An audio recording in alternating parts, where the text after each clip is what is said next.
पूरा घर चेक करो, देखो प्रीति के पति है, उसके नेटिव एड्रेस के बारे में कुछ पता चले। Sir, Amit sir.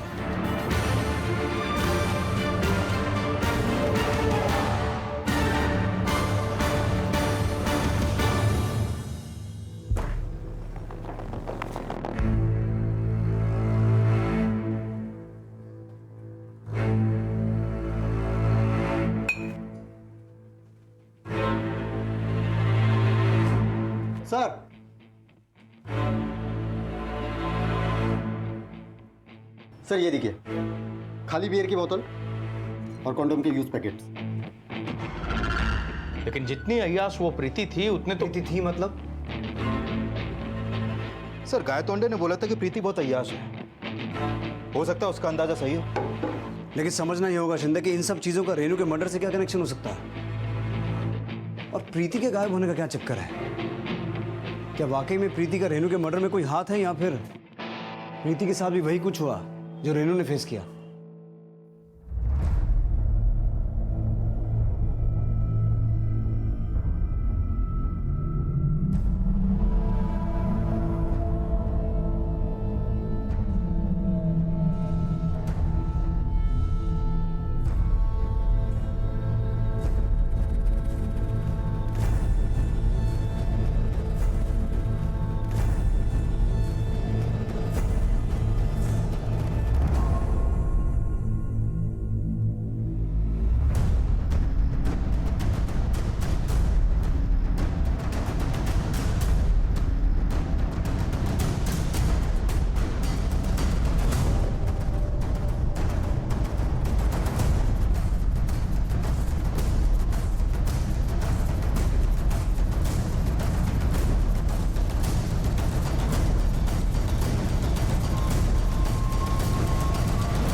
अगर मान लें कि प्रीति रेनू का मर्डर करके फरार है, तो हमें इस मर्डर के पीछे का मोटिव भी समझना होगा।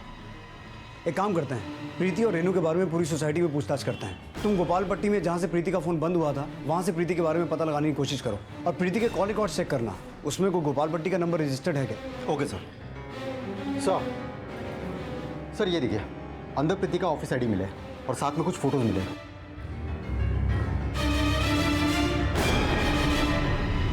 ये तो किसी खाली फ्लैट की पिक्चर्स हैं।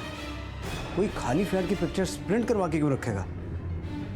और अगर प्रीति का आई कार्ड यहाँ पर है, तो इसका मतलब ये हुआ कि 5 अगस्त को प्रीति घर से ऑफिस के लिए नहीं निकली थी।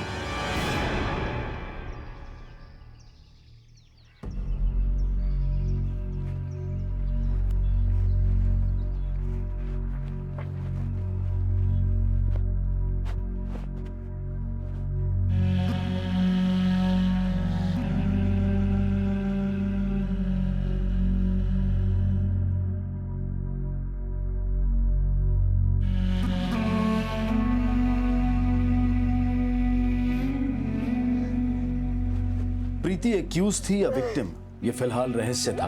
लेकिन प्रीति तक पहुंचने के लिए पुलिस एक तरफ गोपालपट्टी में उसकी लीड तलाश रही थी, तो वहीं सोसाइटी में प्रीति और रेनू के आपसी रिश्ते को भी समझा जा रहा था। सर, कुछ दिन पहले रेनू और प्रीति की बहुत लड़ाई हो रही थी, यहाँ तक कि दोनों के चिल्लाने की आवाजें सुनी थी मैंने।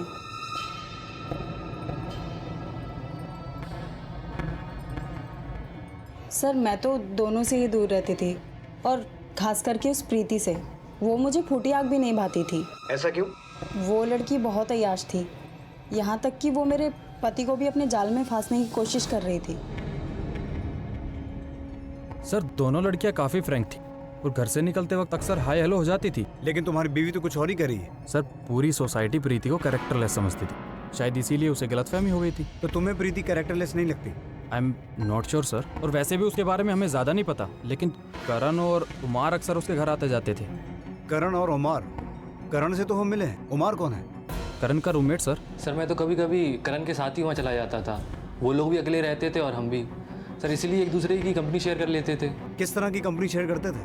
बस सर, ऐसे ही गायतोंडे जी हम बैचलर से बहुत चिढ़ते थे सर, यही सब हम मिलकर शेयर करते थे। देख लेना, ये गायतोंडे सोसाइटी में बैचलर्स को रहने नहीं देगा। मैंने सुना सारे फ्लैट ओनर से पर्सनली मिलके कोई नया रूल लाने वाला है। सर, फिर थोड़े दिन में रूल सामने आ गए, इसकी वजह से हम लोगों को 12 दिन में ये फ्लैट खाली करना। और अभी तक नया फ्लैट भी नहीं मिला। फ्लैट तो प्रीति और रेनू को भी खाली करना था। उन्होंने कोई दूसरा फ्लैट देख रखा था?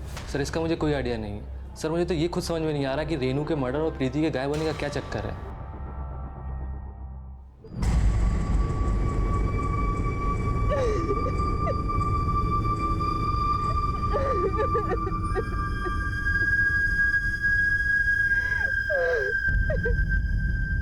क्या प्रीति के आंसू उसके द्वारा किए गए अपराध के पश्चाताप से जुड़े हुए थे, या फिर उसकी पीड़ा का रहस्य कुछ और ही था?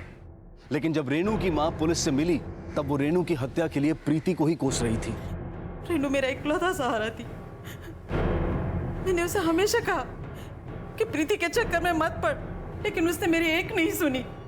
प्रीति के बारे में क्या जानती हैं आप? बस इतना जानती हूँ कि प्रीति के पति ने उसे छोड़ दिया था। प्रीति के पति को जानती हैं? नहीं, बल्कि मैं तो प्रीति से भी कभी नहीं मिली। 6 महीने पहले रेनू ने फोन करके बताया कि वो और प्रीति दोनों साथ में रह रहे। गैतोंडे साहब, अरे गैतोंडे साहब, गैतोंडे साहब, गैतोंडे साहब, क्या है? आपको पता है हिंजेवाड़ी में रेनू का लाश मिला। सारी सोसाइटी को पता चल चुका है तो सोसाइटी के सेक्रेटरी को पता नहीं होगा क्या? आप तो उड़ते हुए चिड़िया का पर गिन लेते हैं, आपको तो पहले से ही पता होगा सर।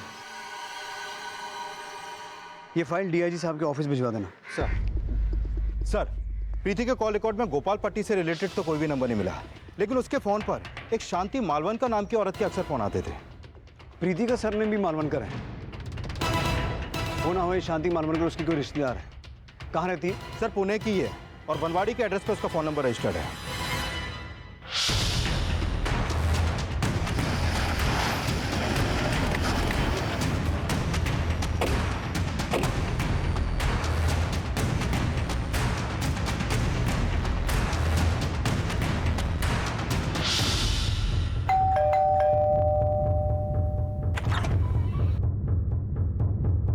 आप शांति मालवनकर?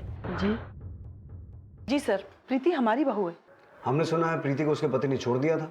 नहीं सर, बल्कि वो मनीष से नाराज होकर खुद ही घर छोड़ के चली गई। प्रीति मेरी बात सुन बेटा, बेटा ऐसे घर छोड़ के मत जा। देख मुझे बताइए, मैं सब कुछ ठीक कर दूंगी। आई ऐसा कुछ भी नहीं है जो आप ठीक कर पाएंगी। प्रीति, प्रीति। मनीष, ऐसा क्या हुआ था तुम दोनों के बीच कि तुम्हें छोड़ के चली गई? सर अब मैं क्या बोलूँ, उसको मेरी हर चीज़ से प्रॉब्लम थी, हर छोटी छोटी बात को तूल देती थी। वो आप लोगों को छोड़ के चली गई, लेकिन शांति जी आप फिर भी उसको फोन करती थी? जी सर, क्योंकि मैं ये चाहती हूँ कि वो सारी पुरानी बातों को भूल करके घर वापस आ जाए, इसीलिए मैं उसे कॉल किया करती थी। लेकिन 3 दिन से तो उसका फोन बंद है और हमें उसकी दोस्त रेनू जिसके साथ वो रहती थी उसकी लाश मिली है। क्या उसकी दोस्त मर गई? जी, और हमें शक है कि प्रीति ही उसका मर्डर करके फरार है। नहीं सर, ऐसा नहीं हो सकता। मेरी प्रीति ऐसा नहीं कर सकती। अरे वो किसी को मारना तो दूर, किसी का दिल तक नहीं दुखा सकती है। शांति जी, हमने तो सुना है कि आपकी बहू प्रीति शराब सिगरेट सब पीती थी और जहां वो अपनी दोस्त रेनू के साथ रहती थी वहां और भी कई चीज़ों के लिए बदनाम है। सुना माँ कैसी है वो, और आप उसे वापस लाना चाहती हैं। सर हमारी शादी में माँ ने लगभग 12 लाख के गहने चढ़ाए थे और जिस दिन वो गई सारे लेके चली गई। सर मनीष 12 लाख के गहनों की बात कर रहा था, लेकिन जब हमने प्रीति का फ्लैट सर्च किया तब हमें वहां पर कोई भी गहने नहीं मिले। तो हो सकता है प्रीति के ही हाथों रेनू का मर्डर हो गया हो और प्रीति वहां से अपना सब कुछ लेकर भाग गई हो।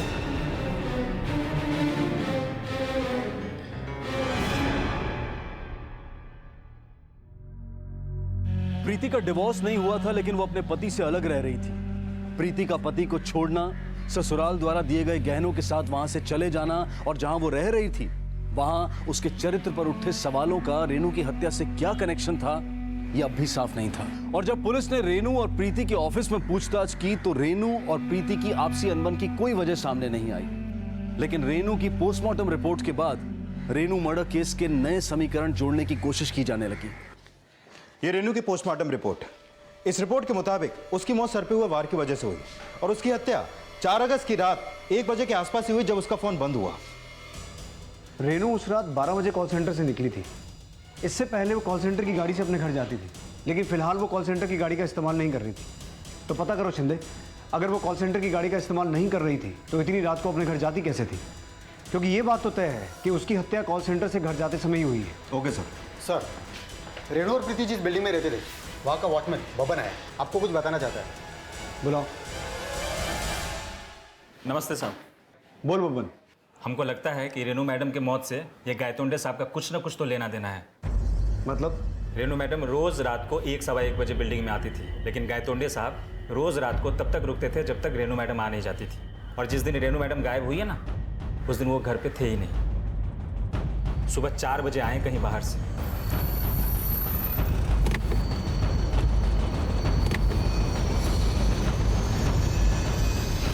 उस दिन सुबह 4 बजे मैं शिरडी से वापस आया था। लेकिन ये सब पूछकर आप जानना क्या चाहते हो? यही कि कहीं रेनू के मर्डर में आपका कोई हाथ तो नहीं है? लगता है आपको बबन ने भड़काया ऐसे, क्योंकि मैंने उसे नौकरी से निकाल दिया है ना। अपने आपको बहुत होशियार समझ रहा है ना। चल निकल यहाँ से, निकल निकल। आज के बाद दिखना नहीं सोसाइटी में। नौकरी गई तेरी। सर मुझे रात को नींद नहीं आती, इसलिए मैं वॉक करता रहता हूँ। इसका मतलब ये नहीं कि मैं अपनी पोती की उम्र की लड़की को बुरी नजर से देखूं। ये बबन के दिमाग में तो कचरा भरा हुआ है सर। उसे भी मेरे बारे में यही लगता था, इसलिए मैंने उसे नौकरी से निकाल दिया। इस गायतोंडे के कॉल रिकॉर्ड्स निकालो और इसकी एलिबाई चेक करो और इस बब्बन पर नजर रखना। Okay sir.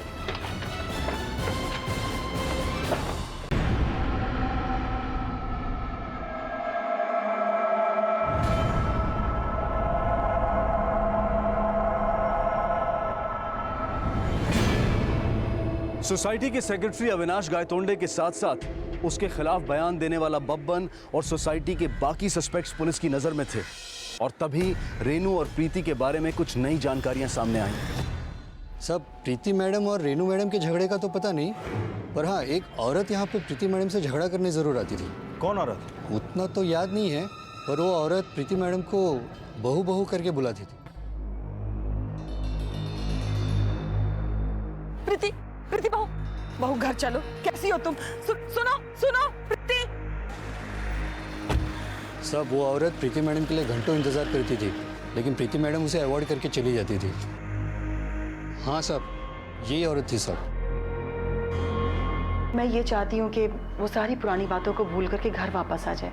अच्छा, पहले रेनू कॉल सेंटर की गाड़ी से घर जाती थी, लेकिन ऑफिस से पता चला है कि अभी कुछ दिनों से रेनू कॉल सेंटर की गाड़ी से घर नहीं जा रही थी। क्या ये सही है? हाँ सब, वो तो बाइक से जाती थी सब। रेनू के पास बाइक थी? नहीं सब, उसके पास तो बाइक नहीं थी, पर एक लड़का उसे लेने आता था, वो उसके बाइक में बैठ के जाती थी सब। कौन सा लड़का रेनू को लेने आता था? अब सब उतना तो याद नहीं है, पर उसका बाइक एकदम अनोखा था सब, एकदम स्टाइल वाला। VIP नंबर था 4000, इसलिए याद रह गया।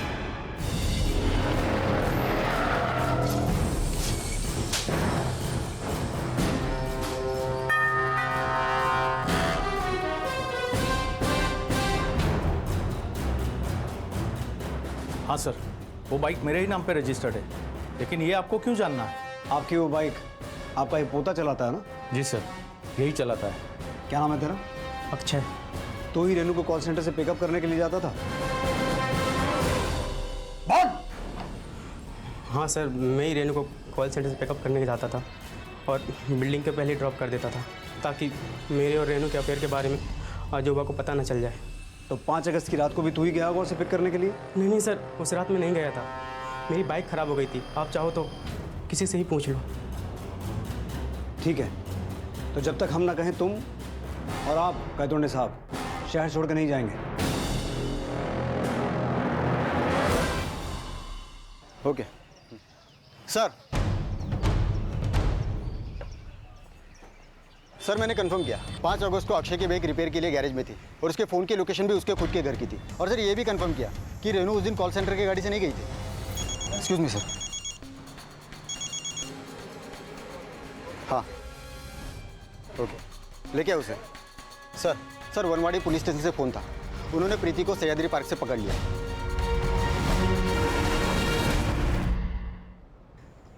सर, मुझे नहीं पता रेनू को किसने मारा, मैंने कुछ नहीं किया। अगर तुमने कुछ नहीं किया तो इतने दिनों से गायब क्यों थी? सर, मैं तो खुद से भाग रही थी, मेरा बस चलता तो मैं तो सुसाइड ही कर ली थी, लेकिन मुझ में तो इतनी भी हिम्मत नहीं थी कि मैं खुद को मार सकूं। चलो मान लिया कि तुमने रेणु को नहीं मारा, लेकिन तुम्हारे साथ ऐसा क्या हुआ जो तुम आत्महत्या करना चाहती थी? मैं आपके सामने हाथ जोड़ती हूँ, आप प्लीज मुझसे कुछ मत पूछिए। जवाब तो देना पड़ेगा प्रीति। तुम्हारे पति का कहना है कि तुम अपने ससुराल से 12 लाख के गहने लेके गई तुम्हारी सोसाइटी का कहना है कि तुम अय्याश हो और हमें ये शक है कि तुमने अपनी दोस्त रेनू का मर्डर किया है। अब अगर सच कुछ और है तो तुम्हें जवाब तो देना पड़ेगा। सबको लगता है कि मैं बुरी हूँ, लेकिन सर मैं बुरी नहीं हूँ। आप प्लीज मुझ पे रेनू के मर्डर का आरोप मत लगाइए। मैंने कुछ नहीं किया।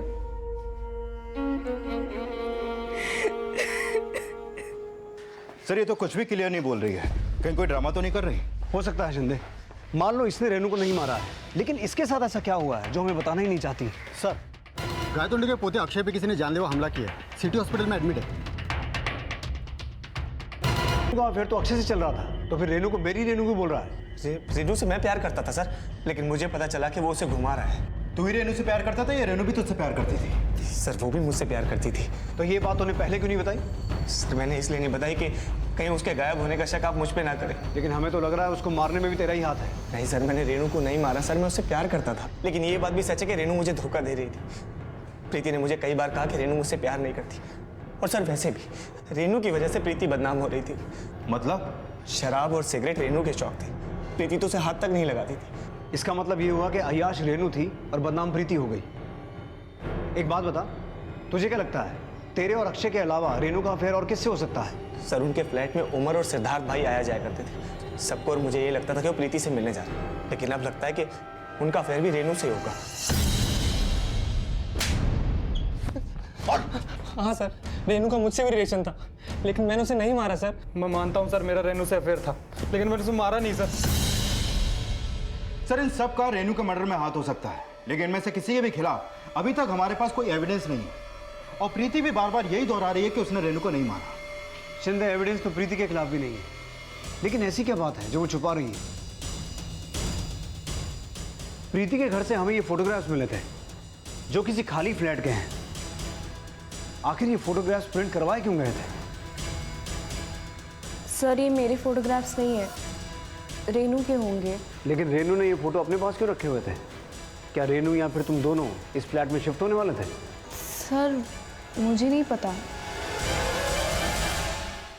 शिंदे, कहीं ऐसा तो नहीं कि फ्लैट के इन फोटोग्राफ्स का रेनू के मर्डर के साथ कोई कनेक्शन हो?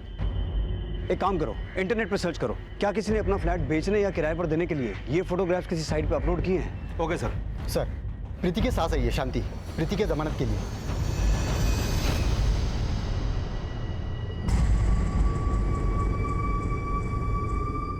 प्रीति बेटा, तू ठीक तो है ना?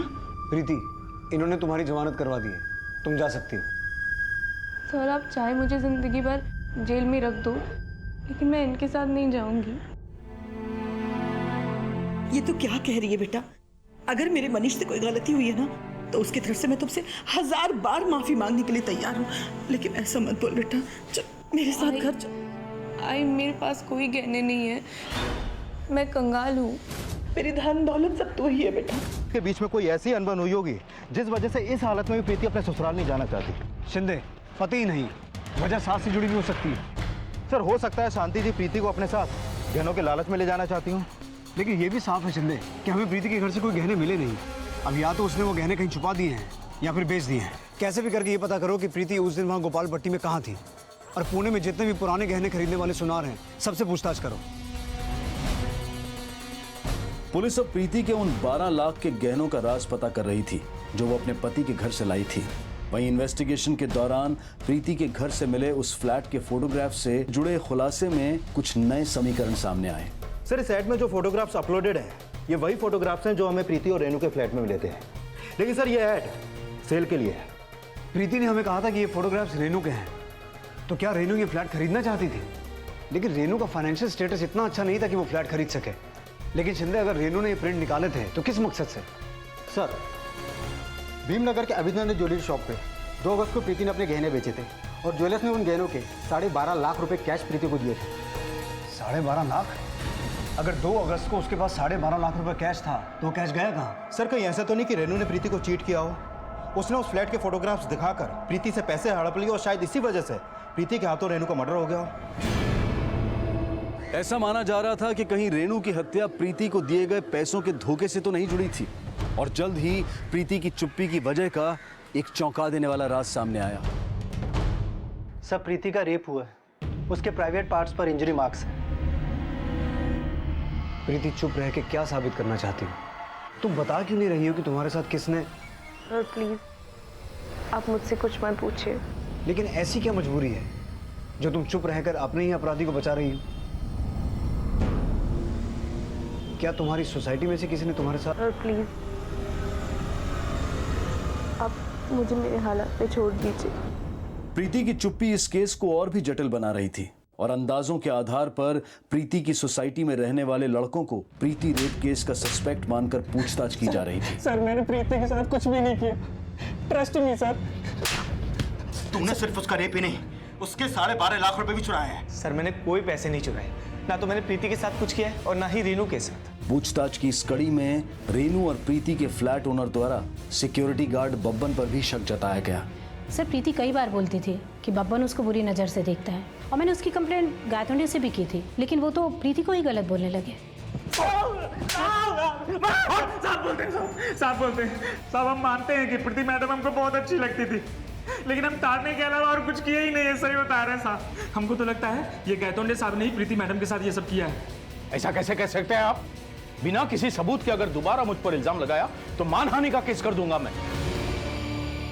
सर कहीं ऐसा तो नहीं कि प्रीति का रेप और वो 12.5 लाख रुपए गायब होने के पीछे प्रीति के पति का ही हाथ हो, और शायद इसी वजह से प्रीति अपनी सास के साथ जाने से घबरा रही थी। हो सकता है।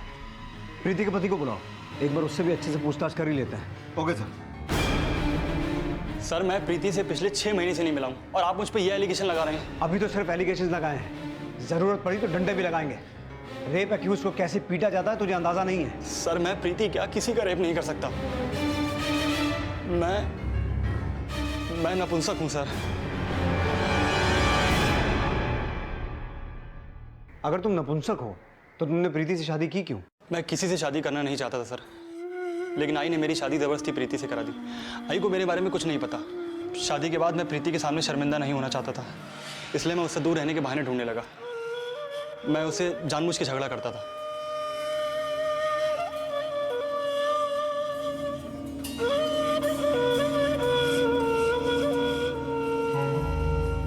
क्या है? मैंने बोला ना मुझे तुम्हारी शक्ल से भी नफरत है। अगर मेरी शक्ल से भी नफरत है तो शादी क्यों की मुझसे? मैंने प्रीति को हमेशा यही जताया कि वो मेरे लायक नहीं है, लेकिन सच तो यह है कि मैं उसके लायक नहीं था। और एक दिन प्रीति को मेरी सच्चाई पता चली तो वो घर छोड़ के चली गई। नहीं सर, ये सब झूठ है, ऐसा हो ही नहीं सकता। मेरा बेटा ऐसा नहीं है। शांति जी, ये बात आपके बेटे ने खुद हमें बताई है, लेकिन आपसे सिर्फ हम ये जानना चाहते हैं कि आप अपनी बहू को सिर्फ इसलिए वापस लाना चाहती थी ना क्योंकि उसके पास आपके 12 लाख के गहने थे? नहीं सर, गहनों की लालच तो मुझे कभी नहीं रही। मैं तो सिर्फ अपनी बहू को अपने साथ अपने घर लाना चाहती थी, इसीलिए उसे मनाने की हर कोशिश कर रही थी सर। लेकिन मुझे क्या पता था कि मेरा बेटा ही। मनीष से शादी होना प्रीति के साथ हुआ वो छलावा था जिसका दोष भी प्रीति के सर मढ़ दिया गया। पति को छोड़कर अकेले रहने का साहस तो प्रीति ने दिखाया, लेकिन प्रीति से अलग रहने को भी प्रीति के चरित्र में खोट मान लिया गया। और उसके साथ हुए रेप ने प्रीति की मनस्थिति इतनी दयनीय बना दी थी कि वो अपने अपराधी के खिलाफ बोलने की भी हिम्मत नहीं जुटा पा रही थी। लेकिन क्या Preeti rape case Renu murder case से अलग था, या फिर प्रीति और रेनू का अपराधी कोई एक ही था? यह अभी साफ होना बाकी था। ठीक है सर, प्रीति और रेनू जिस फ्लैट में रेंट पे रहते थे, पता चला है वो फ्लैट गिरवी रखा हुआ है। 3 साल पहले उस फ्लैट के ओनर शैलेश और पुष्पा ने बैंक से 20 लाख रुपए लोन लिया था और पिछले 1 साल से उन्होंने उस लोन की कोई भी किस्त नहीं भरी है। लेकिन उस फ्लैट के गिरवी होने का रेनू के मर्डर और प्रीति के रेप से क्या कनेक्शन हो सकता है सर, क्योंकि प्रीति और रेनू का गायब होने के अगले ही दिन उन्होंने बैंक में 4 लाख रुपए जमा करवाए थे। अगर वो उस समय बैंक में पैसा जमा नहीं करवाते तो बैंक उन्हें फ्लैट ऑक्शन का नोटिस भेज देती। तो तुम्हें ये लगता है कि प्रीति के गहनों के 12 लाख और उन 4 लाख का कोई कनेक्शन है? सर मान लिया कि उन्होंने प्रीति और रेनू के मिसिंग होने की कंप्लेन लिखवाई थी, लेकिन हो सकता है इसमें उनकी कोई चाल हो, उनकी नीयत में खोट हो। अगर ऐसा लगता है तो इस एंगल को इन्वेस्टिगेट करो, देखो क्या सामने आता है। Okay sir. जब रेनू और प्रीति के फ्लैट ओनर शैलेश और पुष्पा को इन्वेस्टिगेट किया गया तो पुलिस का शक सही साबित हुआ। अकाउंट में जमा किए और उसके बाद अपनी बहन के अकाउंट से अपने अकाउंट में सिर्फ 5 लाख ट्रांसफर किए, और इन 5 लाख में से तुमने 4 लाख से अपने गिरवी फ्लैट की EMI चुकाई। और तो और तुम दोनों की फोन लोकेशंस प्रीति की फोन लोकेशन से मैच करती हैं, जब प्रीति का फोन बंद हुआ तुम दोनों गोपाल पट्टी में ही थे। अब कुछ भी छुपाने का फायदा नहीं है, बोलो बोलो। सर गिरवी फ्लैट छुड़ाना तो दूर, हमारे पास तो रेणु और प्रीति का डिपॉजिट वापस करने के लिए भी पैसा नहीं था सर। पर सर मुझे पता चला था कि प्रीति के पास बहुत गहने हैं, और जब गायतोंडे ने फ्लैट खाली करने को बोला तो हमें लगा कि हम प्रीति को ठग सकते हैं नया फ्लैट दिखाने के बहाने, और हमने एक साइट पर से एक फ्लैट का प्रिंट आउट निकाला और प्रीति को दिखाया। प्रीति बेटा, गोपाल पट्टी में ये मेरे दोस्त का फ्लैट है, बाहर वालों से 40 मांग रहा है, मैं तुझे 35 में दिलवा दूंगा। लेकिन अंकल मेरे गहने भी बेचकर सिर्फ 12-13 लाख आएंगे मेरे हाथ में। अरे बेटा, बाकी का पैसा तेरे अंकल लोन से दिलवा देंगे। हमने एडवांस के नाम पर उससे 12 लाख रुपए कैश ले लिया था, फिर वो रोज़ हमसे फ्लैट देखने के लिए बोलने लगी। हम उसे टाल नहीं पा रहे थे, इसलिए हमने उसे गोपाल पट्टी आने के लिए बोला।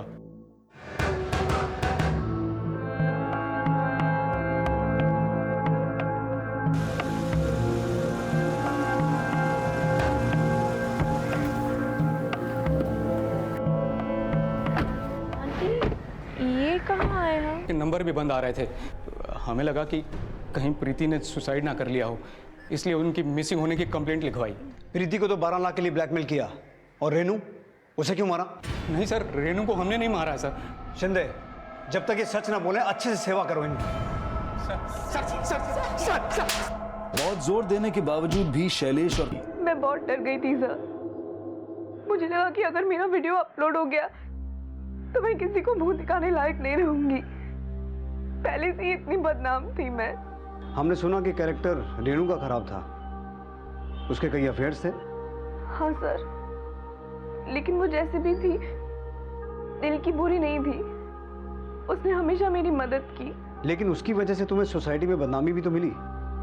देख रेनू, मैं तुझे ब्लेम नहीं कर रही हूँ, लेकिन जब लोग मेरे कैरेक्टर पे उंगली उठाते हैं ना, तब मुझसे सहन नहीं होता। दुनिया वालों की बात एक कान से सुनकर ना दूसरे कान से निकाल देनी चाहिए। तू जैसे सोचती है वैसे मैं नहीं सोच पाती। तो तू क्या चाहती है? अपने पति के पास वापस जाना चाहती है? बदनाम होके रहने से तो बेहतर ही है कि मैं घुट घुट के जी लूं। रेनू मेरी इस बात से नाराज थी, लेकिन हम दोनों के बीच में सुलह हो गई थी। अगर तुम्हारी उससे सुलह हो गई थी तो फिर झगड़ा किसका था जो उसका मर्डर कर दे? हाँ सर, मैंने ही रेनू को मारा है, क्योंकि उसी के बहकावे में आके मेरी बहू मेरे घर वापस नहीं आना चाहती थी। लेकिन सर, मैं वहाँ उसे मारने नहीं गई थी, मैं तो वहाँ उसे विनती करने गई थी, उसे समझाने गई थी। रेनू, रेनू, रेनू बेटा, आप यहाँ? देख बेटा, मैं तेरे सामने हाथ जोड़ती हूँ, मेरी बहू को वापस मेरे पास भेज दे। जब प्रीति आपके साथ नहीं रहना चाहती है, आप क्यों जबरदस्ती करती है उसके साथ? छोड़िए उसे उसके हाल पर। तो अब मैं समझ गई कि तूने ही उसे रोक रखा है। तू अपने आप को दोस्त कहती है, अरे दोस्त तो वो होते हैं जो अपने दोस्तों का घर जोड़ते हैं, और तू उसके पति से तू अलग कर रही है। काहे का पति? आपको पता भी है आपका बेटा तो मर्द तक नहीं है, नामर्द है। वो बना दिया उसे प्रीति का पति। उसने मेरे बेटे को नामर्द बोला। मुझे नहीं पता था कि रेनू मेरे बेटे के बारे में जो भी बोल रही है वो सच बोल रही है। मैं तो बस इतना ही चाहती थी कि मेरे बेटे और बहू खुश रहे, लेकिन अपनी ही तकदीर फूटी थी सर।